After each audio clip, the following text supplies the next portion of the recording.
လူရဲ့စိတ်ထဲမှာတကယ်ကိုညှဉ်းနှွမ်းစေပြီးတော့စဉ်းစားဉာဏ်ကိုအပြော့သွားစေအသိဉာဏ်တွေကိုတုံးသွားစေတဲ့အကြောင်းတရားတွေကဘာတွေတုံးဆိုနံပါတ်1ကကာမိဆန္ဒပြောခြင်းပါခြင်းနဲ့စိတ်ကာမဂုဏ်အာယုခံစားခြင်းနဲ့လောဘအဲ့ဒီကာမိဆန္ဒဆိုတာအသိဉာဏ်ကိုရောပါသွားစေတယ်လူရဲ့စိတ်ထဲမှာကောင်းတဲ့စိတ်တွေဖြစ်ဖို့ရမရှိဘူးတဲ့သူဝင်နေလို့ရှိရင်အလုံးသူကဆုတ်ပိတ်တာမြို့တွေမှာဆိုလို့ရှိရင် drainage system မကောင်းဘူးဆိုရင်မြောင်းတွေပိတ်နေပြီဆိုလို့ရှိရင်ရေရှာတယ်လေရေစီးရေလောင်ကောင်းတော့အဲ့လိုပဲရင်နဲ့နှလုံးထဲမှာဒီတရားတွေဝင်လာပြီဆိုရင်ကုသိုလ်တွေစီးဝင်ဖို့ရခက်သွားပိတ်ဆို့ထားတယ်ရှေ့တိုးနိုင်တဲ့အနေအထားဖြစ်တယ်တဲ့ပြပါတာ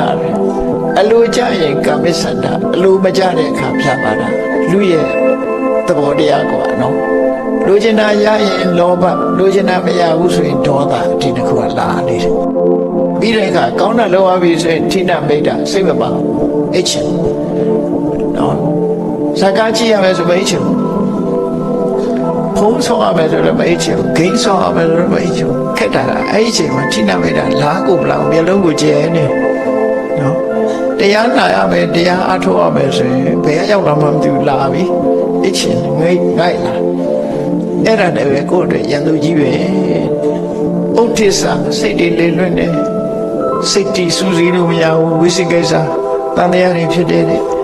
အဲ့ဒီ၅မျိုးဟာစိတ်ရဲ့အညစ်အကြေးတွေဖြစ်ပါတယ်ဒီစိတ်အညစ်အကြေးတွေကိုအဓိကဖယ်ရှားနိုင်ဖို့လိုအပ်တယ်အဲ့ဒါတွေမဖယ်ရှားနိုင်ဘူးဆိုရင်အသိပညာဟာတောက်ပြောင်းသွားမှာမဟုတ်ဘူး